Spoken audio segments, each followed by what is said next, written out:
Welcome to today's episode of Money Talk with Skyler Fleming. We finally did it. We hit 100 episodes. In today's episode, I'm going to cover a lot of great things that we've done over the last 100 episodes. I want this to be a starting point for some of the things that I've learned up to this point, as well as some of the main things that we talk about on this podcast, which is talking all about money. The big announcement that I have is that we're going video.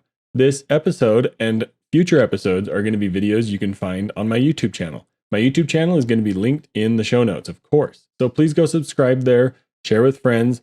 There will maybe be some graphics shared potentially in the future or video interviews that you can find there as well.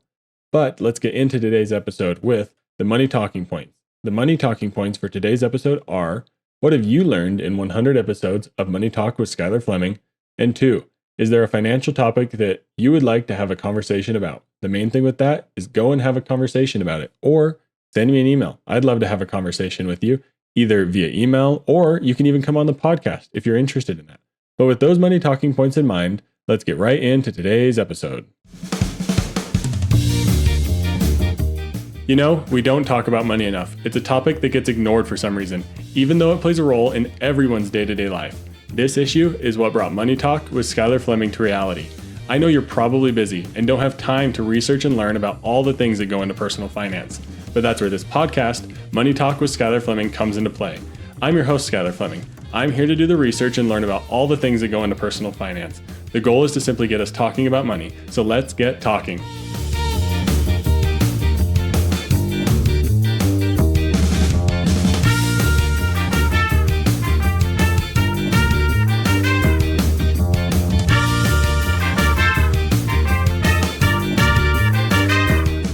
You'll often hear me say that I started this podcast because my wife was tired of me talking about money. And while that does have some truth to it, not the only reason. I have learned a lot while recording this podcast, which is awesome. There's a lot that went into starting this podcast and a couple stories that I wanted to share. The origin story for my interest in money starts while I was working at a local credit union in the call center. I worked my way up to a tier 2 supervisor, so I would take escalated supervisor calls. I would help people with really crazy, intricate, hard financial situations. I found people in some very tough financial situations. I would find myself explaining things like loans, working people through rebating fees, sometimes up to $350 or more. Most of these situations I found weren't because someone was willingly making bad financial decisions. Who wants to do that? Nobody, right? I often found that these people didn't know about alternatives. They didn't know about simple financial products like money markets, CDs, or free tools online to help you manage your budget or help you stay on top of your money and your bills. They didn't know that there was such thing as a financial statement balance for credit cards. Most people don't know that there's ways to pay your credit cards without paying any interest. And this shocked me because I realized that was a thing very early, but most people don't know that. And I was shocked to learn how many people just don't know some very simple things when it comes to money. And it's because it's not talked about. It's not taught in schools. It's not talked about amongst peers and friends. And that's something that I was very fortunate to learn because I was exposed very directly to the financial system. So as I was preparing to leave my job and enter into the marketing and public relations area, I found myself wanting to stay up to date in the financial space because money and personal finance are so interesting to me. There's so many intricacies and nuances, ways to optimize and do better with your money. I thought it was cool and awesome. And that's why it's so important to talk about. I found myself wanting to stay involved. So that's when I decided to start this podcast. I wanted an audience to share all the things I was learning with. So thank you to each one of you who have been listening along these past 100 episodes, whether you've been listening since episode 1, or even if this is your very first episode. Thank you. But a little bit about my financial background. I don't have some big story about overcoming financial hardship or getting out of a ton of debt. But one of the main stories that I accredit to my financial background is when I was a kid. I remember my parents only putting a $20 bill or something like that into the car for gas. I remember thinking that I always wanted to make sure when I was older that I had enough money to fill up a tank of gas. So then as I got older, I kept hearing stories about credit card debt, credit cards and paying rewards, getting rewards, credit card hacking, things like that. So as I started getting closer to getting a credit card, I wanted to learn all about that. And I just kept building this optimization and learning and desire to learn about personal finance. Then I found myself, like I said, working for a credit union. And I was able to share the firsthand witness to a lot of financial hardship, which made me want to make sure to stay out of those situations. So I learned firsthand by helping other people through their financial situations. And then I started getting interested in investing, but then I got married, and then my wife and I started talking about money. And I would say that getting married definitely helped solidify the importance to me about talking about money.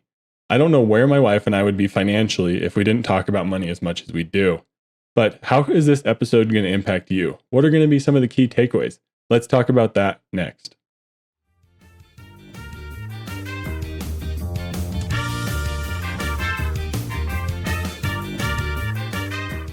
Some of the key takeaways that you're going to get from this episode is going to be really some of the main things that I've taught and learned throughout the other 99 episodes in this podcast. There's going to be some great takeaways.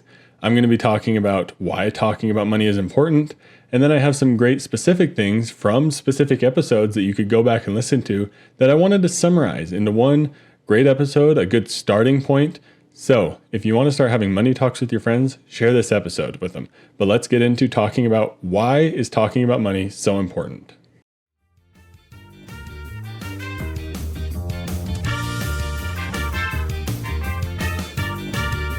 I know I've learned countless things from talking to other people about money, listening to people talk about money on other podcasts. But when we all talk about money, it allows us to learn new things, try new things, teach each other what not to do. So I say this on every episode, but it's so applicable in every financial situation that you find yourself in. Talk to someone else about it so that they know how the situation's going and they might be able to help you learn something new. The easy one is getting out of credit card debt. That's the easy one to say, hey, how do you get out of credit card debt? Do you have any experience with credit card debt? And then you can have a conversation around that. It helps break the ice and the stigma around talking about money. When we're all talking about it more, it helps us eliminate things like payday loans. Those are gone.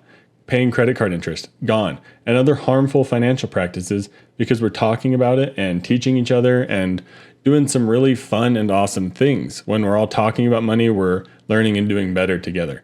Talking about topics that have a stigma around them can be especially helpful for everybody. It helps us learn how to venture into uncomfortable areas and uncomfortable topics, which can be some of the most important learning that we can do.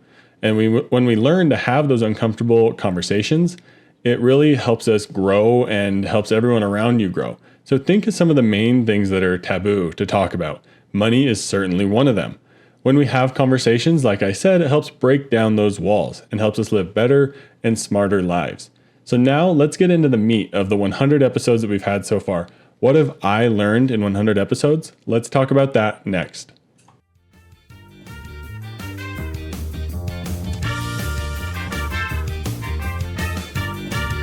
I have learned a lot in 100 episodes, and I wanted to share some of my top episodes and discuss them a little bit. But let's start off with budgeting. I love to talk about budgeting. I think it's a really impactful and powerful thing for really everyone out there. And certainly there's a time where you don't need to budget, which is fantastic. But I think budgeting is the most foundational thing. There's multiple ways to do it. Let's go through a few of those. There's the 50-30-20 budget. There's zero-based budgeting, the envelope system, and pay yourself first. Those are a couple that I'm going to talk about real quick. 50-30-20.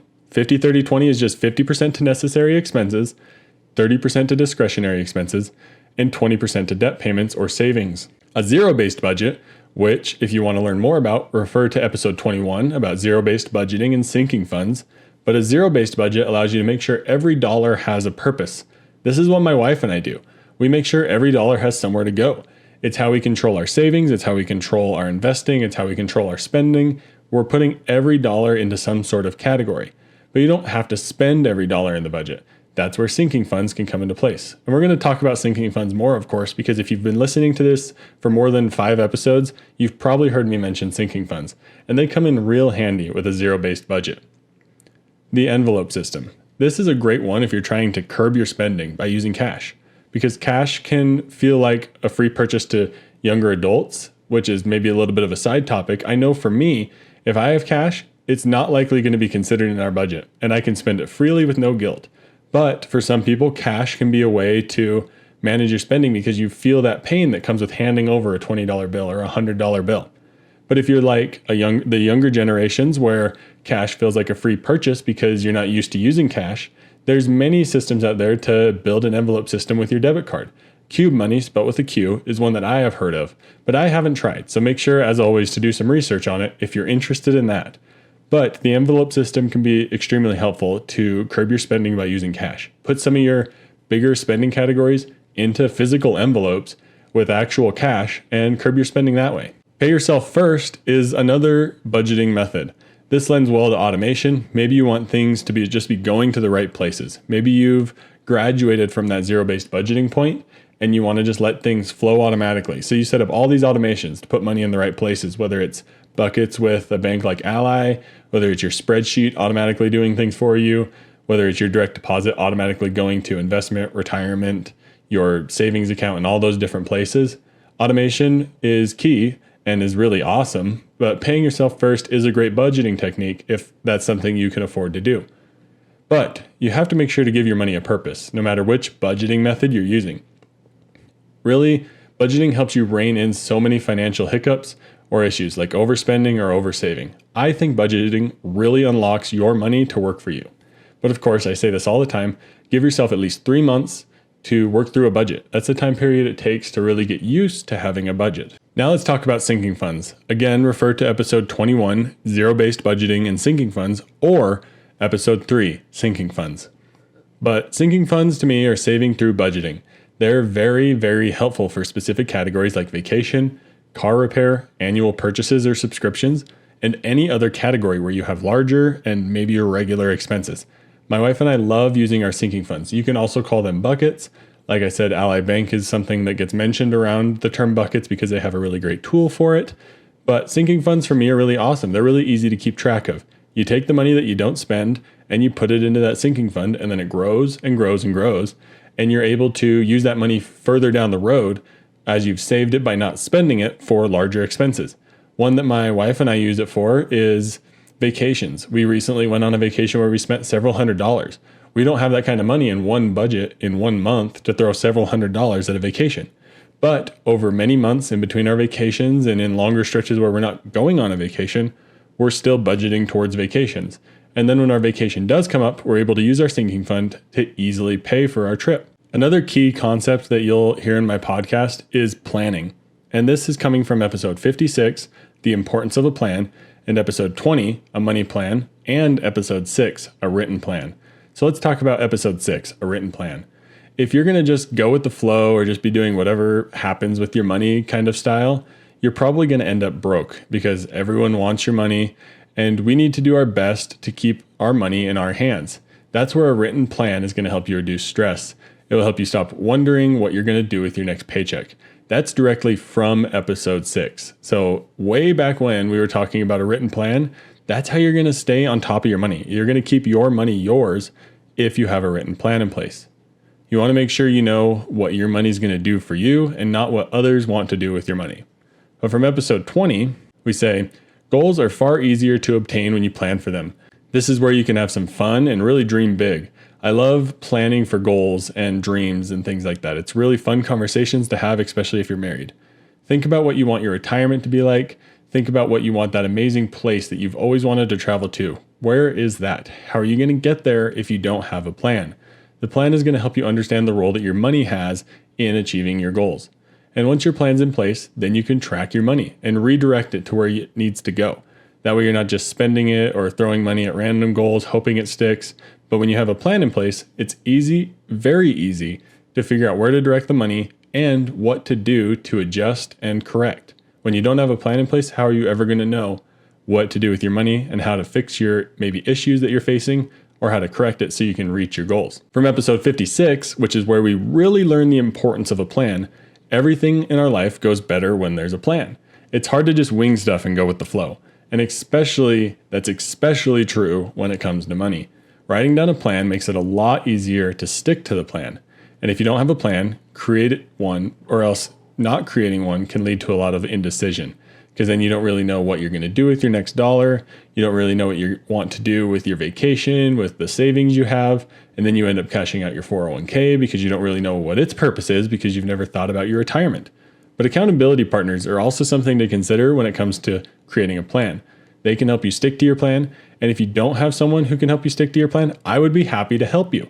This could also be a spouse, a best friend, or someone from a financial group on Facebook, or someone who's willing to keep track with you of your financial plan and help you stay on track. But shoot me an email if you're looking for someone to maybe help you keep on track or bounce some ideas off of. I would be happy to help with that. Now I want to talk about uniqueness and how money is beyond the numbers. I say this often, but everyone has their own story, and money is more than just math. Because if money was just math, then it would just be a calculated out problem, and we would all have a simple way to get to financial independence. It would just be calculated out. But if you listen to all of my guest episodes, each guest has their own story. They all have their own way of learning about money. Episode 96, we talked about money as a person. That's something I would never have explored before, but it's something that Morgana on that episode really helped her come to reality with her money, which is a great episode. Episode 97, you'll hear Kenny talking about his tons of credit card debt, and that's how he learned how to handle money and how to talk with banks and negotiate debt and things like that. Episode 85, you'll hear Adam talking about how automation is his way to manage his money, and there's something different in each one of those episodes. Episode 31, I learned a new way to manage money with kids and new ways to teach kids about money. And really, there's a lot of ways that we all learn with money. Some of us learn from their parents, like my wife. She had a foundation with money set up beforehand. And some people learn on their own, like me. Some people do a lot of research and really dive down all the different rabbit holes. The point being, money is well beyond the numbers. And if you are listening to this podcast and other podcasts, you've likely heard that before. But money is unique. Everyone's money story is unique. So we need to expect that to happen and talk about our unique stories and share and learn different threads from each other. But what have I learned in 100 episodes? I've learned that you got to be willing to take some time. You're not going to be able to optimize everything overnight or instantly, but I've learned a lot in 2 to 3 years of marriage about managing money. In about 2 years of this podcast, and then coming up very shortly will be 3 years of marriage. Actually, we'll have passed it by the time this episode comes out. So in that time, I've learned a lot about managing money, both in a marriage and by myself. I've learned a ton from this podcast, which is phenomenal. I've learned that talking about money and doing research for this podcast is phenomenal. It's helped me learn countless things that I can then talk to my wife about and that I can share to each of you listening so that we can all do better with our money together. Also, beyond money, this podcast has helped me learn the importance of conversation around any topic, really. If we want to do better with something, we have to be willing to talk about it more. But I want to discuss the money talking point questions with you. So let's talk about those next.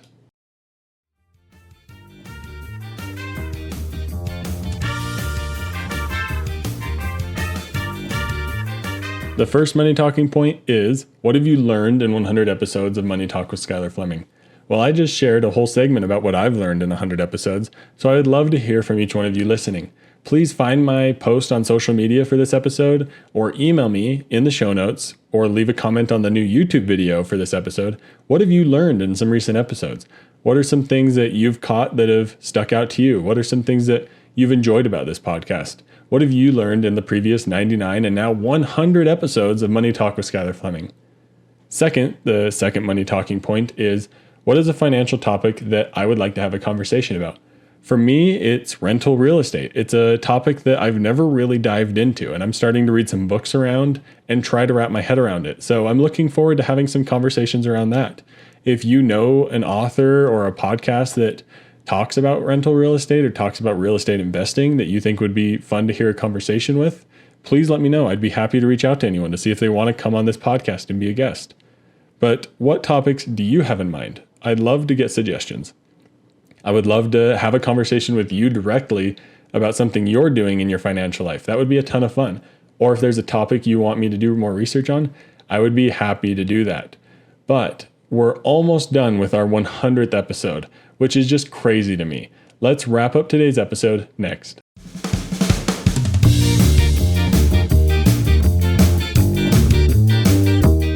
Thank you so much for listening to today's episode. I cannot believe that we've made it to episode 100. I am so excited to be celebrating this milestone, and I'm so excited to be sharing it with each one of you listening. And of course, let's keep growing the podcast. Let's keep going. Let's keep talking about money. Thank you to everyone who's listening and everyone who's sharing with a friend and having money talks. I appreciate each one of you tremendously. I hope in this episode you were able to learn a foundation about what Money Talk with Skyler Fleming is, and maybe learn some of the key threads that are woven in many episodes, and go back and listen to those episodes.